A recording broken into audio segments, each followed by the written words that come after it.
Hi science fans, I'm Deb and today we're going to make parachutes for our Lego guys or any other little toy that you have.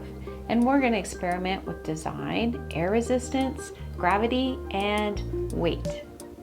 Here's some of the things that you're going to need before we get started. You're going to need scissors and something to make a hole like a hole punch or a toothpick and some tape. Any kind of tape will do, but Scotch tape works well because it's so light.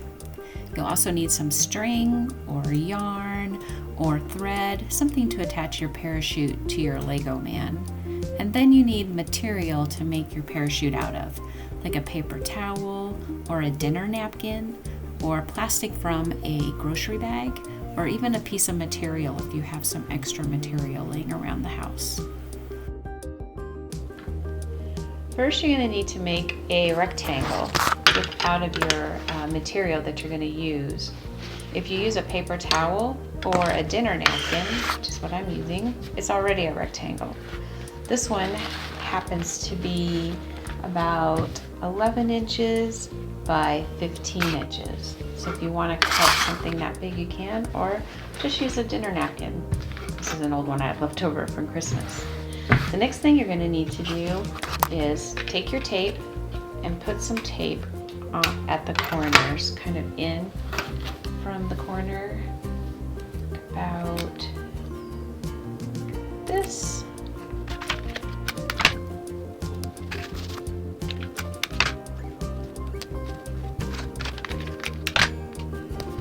Okay, the next thing we're going to need to do is put some holes in there. Try to put them in exactly the same place on every corner. So I'm going to take my hole punch and just go in a ways and punch right where the tape is. This will keep the napkin from tearing.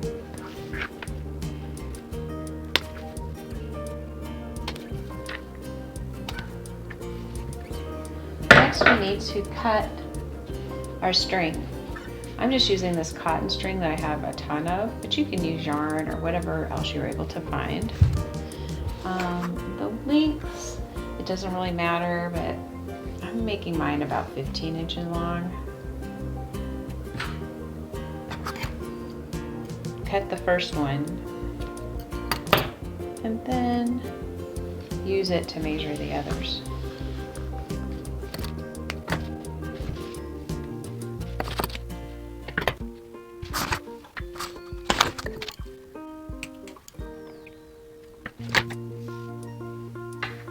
Now we're going to take our 4 strings and tie them to the corners.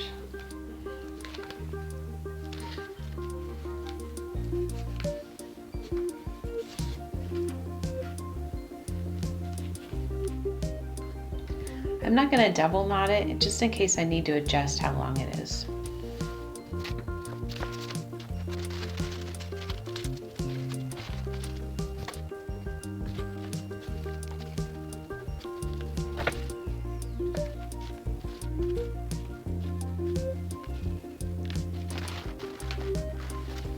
You want to make sure that you use the same length of string when you tie your knots, so you don't have a really long tail on one and a short tail on the other. So you want your strings to be about the same length. All right, next, turn over, and on the short side of your parachute, take 2 strings from the one short side and make them even at the end.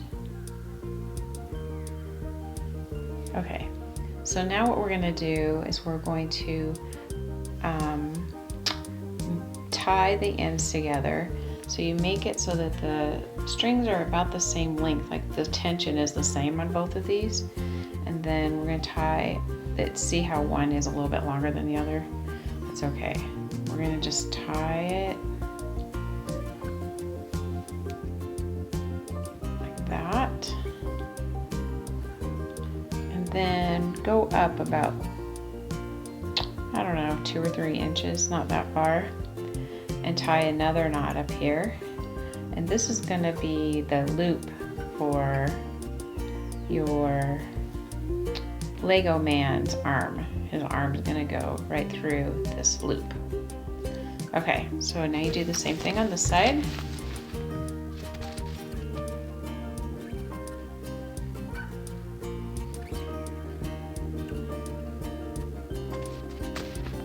Okay, now we have our parachute. Now we're going to take our Lego man and stick one loop, one arm through one loop. You can put his arm down and stick his other arm through the other loop.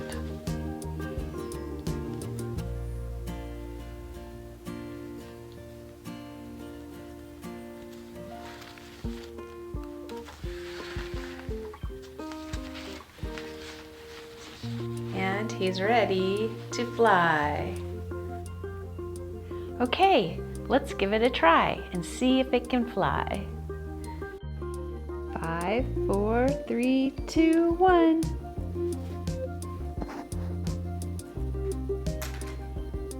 Awesome! I really like the way that my parachute worked. I think it's pretty good design. But now's the fun part. We can start messing around with our design and trying different ideas and see if we can make it work even better. But before we do that, I want you to do this really quick experiment where you take a Lego guy without a parachute and take your one with the parachute and drop them at the same time. Poor little Lego guy without a parachute is at the mercy of gravity. But Parachute Man is lucky because he has the air resistance pushing up on his parachute to make his landing much softer. So see if you can make him land even softer by trying to make a bigger parachute, maybe using a larger piece of paper or something lighter like a piece of plastic, and see how that affects your design. You could also mess around with the load or the weight, like take your Lego man and add more bricks to him, to his feet, or even make a whole spaceship and stick that on the bottom and see how that affects how the parachute works. The last thing you could try is try putting a little hole in the top of your parachute and see how that affects. Sometimes that helps it float down more straight instead of going like this, because the air builds up and then it tips and the air escapes this way and it kind of makes it crash. So if you put a little hole in the top, that helps it float down slower.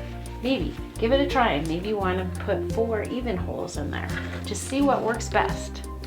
Well, thank you so much for joining me today. If you do make some different parachutes, take a picture of them or do a little video and put them down in the comments below. I'd love to see what you make. Thanks for joining me today. It's fun playing with science with you. See you next time.